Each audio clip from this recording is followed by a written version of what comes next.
Salut à tous, TJ Leonard. Je vous fais une courte vidéo aujourd'hui sur le rapport de mars 2023 de Firefound, donc qui publie chaque fin de mois, qui vient de sortir sur le canal Telegram il y a quelques heures là. Il n'est pas encore disponible en bas de la page de Firefound, mais bon, ça devrait arriver très prochainement.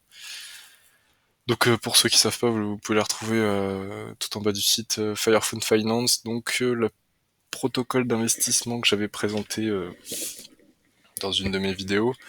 Et la dernière fois, on s'était attardé un petit peu sur le rapport de février, qui était plutôt encourageant. Et aujourd'hui, on va regarder celui de mars 2023, qui est encore plus encourageant. Et il y a de sacrées surprises.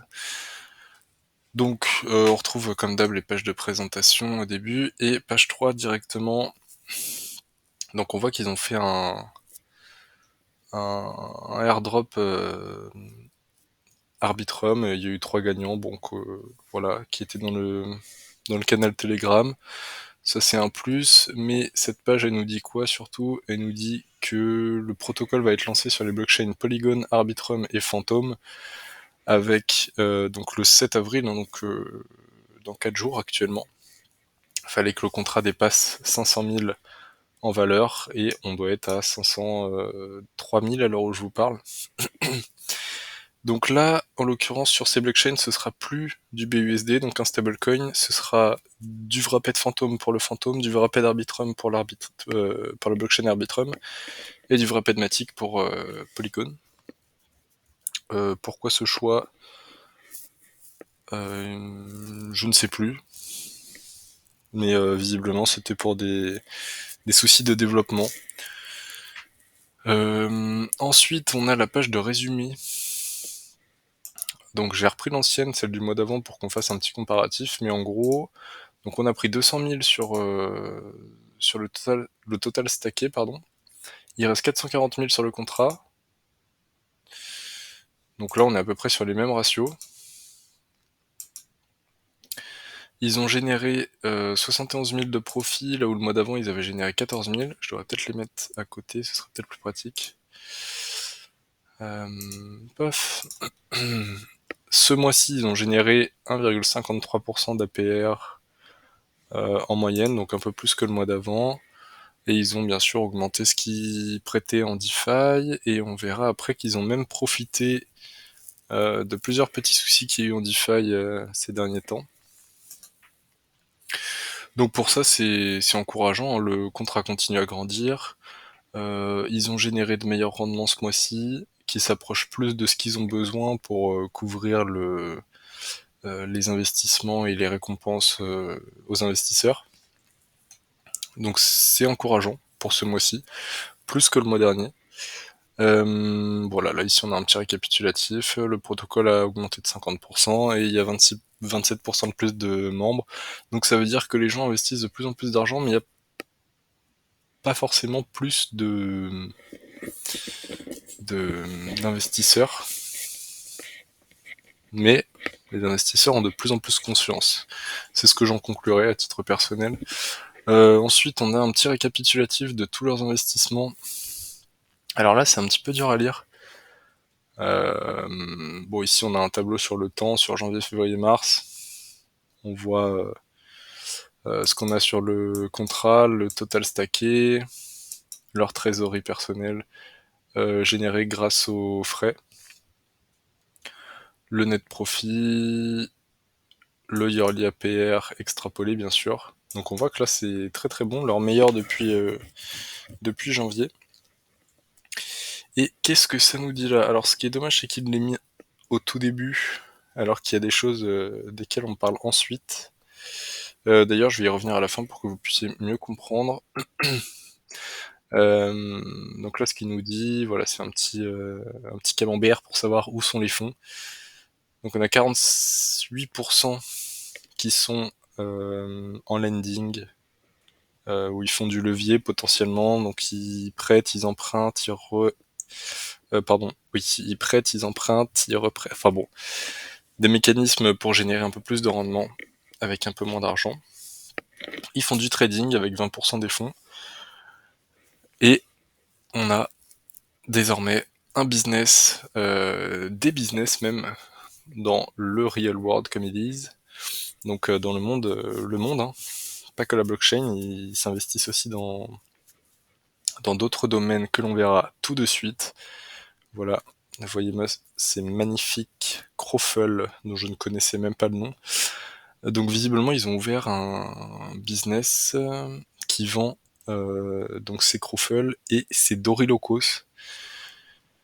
Donc ce qu'ils nous disent, c'est que c'est très profitable, qu'ils font une marge nette de 80% sur leur Crofel, et que c'est très profitable, ça marche très bien, et qu'ils ont même bon voilà fait aussi des Dorilocos, que ça plaît aux jeunes qui veulent manger toujours des choses différentes et qui font de la pub sur Instagram et TikTok.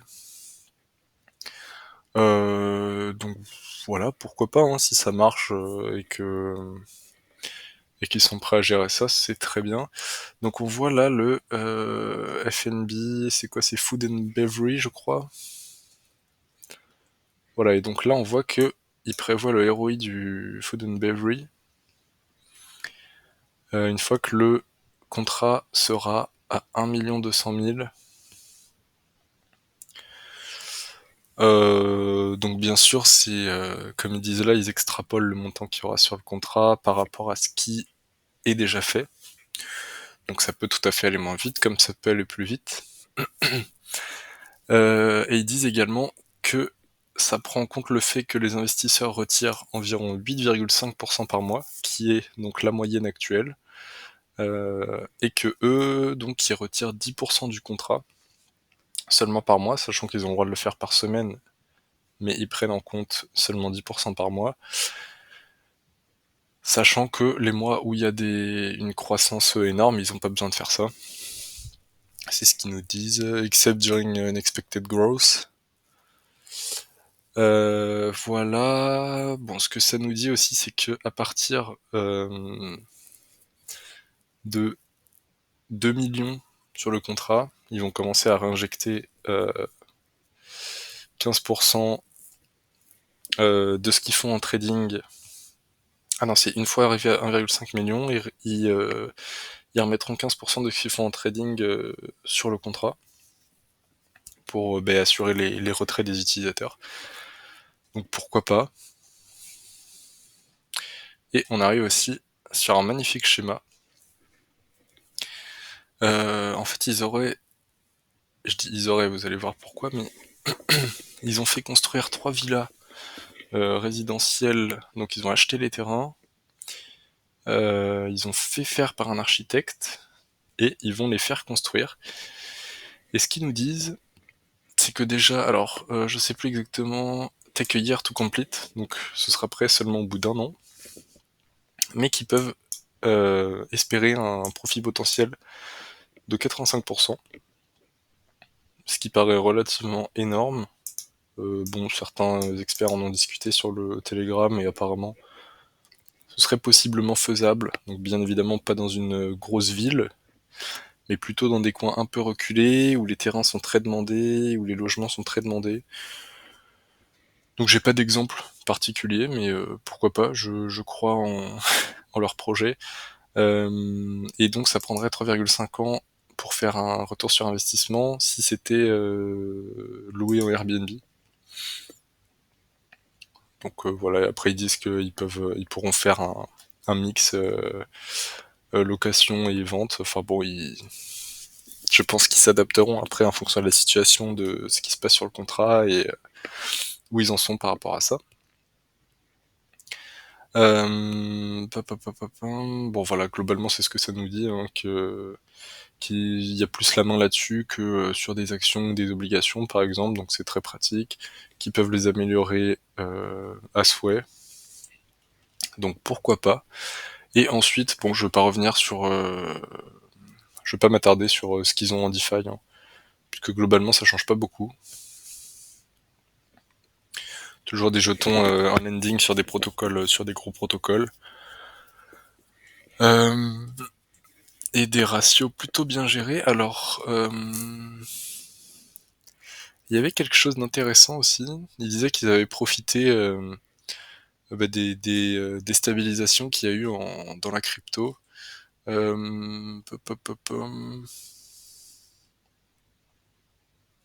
Bon, je sais plus exactement où c'est, mais globalement, voilà, ils se sont mis bien. Pom pom pom, c'est pas là. Bon, je sais plus où c'est exactement. Mais voilà, donc moi, ce que j'en pense, c'est que pour l'instant, on n'a pas de preuves à savoir si ils ont vraiment des actifs en dehors. Il n'y a pas moyen de les vérifier. Ils réfléchissent à des manières de donner plus ou moins des preuves, sans pour autant qu'on puisse les reconnaître eux. C'est un choix de leur part. Effectivement, ça me semble pas déconnant, puisque bon, savoir l'identité des créateurs, c'est bien, mais ça donne aucune assurance, sachant qu'il y a des personnes qui se sont barrées avec la caisse alors qu'on avait leur identité. Et bon, ça change pas grand-chose. Ceci dit, avoir des preuves des actifs réels, là, ce serait beaucoup plus intéressant. Donc à voir ce qu'ils vont faire, j'imagine qu'ils y réfléchissent. Enfin, c'est même ce qui a été dit sur le Telegram. Donc à voir sous quelle forme ça prendra. Mais si vraiment ils ont ces actifs-là et qu'ils gèrent, c'est très très bien, c'est très prometteur pour la suite, en espérant que le contrat quand même continue à grossir autant que ces derniers mois, puisque il y a peut-être un moment où ça va s'essouffler. Mais voilà, on voit qu'ils se diversifient, qu'ils font de bons investissements visiblement, qu'ils savent ce qu'ils font. Il y a pas mal de captures sur le Telegram. Je sais pas si je peux vous en retrouver. De leur trade. Et pareil, on voit que c'est très bien géré. Assez peu perdant. De l'effet de levier maîtrisé, des stop-loss maîtrisés. Ouais, non, je retrouve pas de capture d'écran. Mais voilà, globalement, c'est prometteur pour la suite. À voir ce que ça donne. Bon, sachant qu'ils peuvent pas bankrun tout d'un coup, les personnes qui les investisseurs non plus. Donc moi je dis ça vaut le coup de mettre un petit billet, même voire plus. Enfin voilà. N'hésitez pas à me dire votre avis en commentaire sur cette plateforme. Euh, et ce que vous avez pensé de cette vidéo. Voilà, bonne soirée à tous.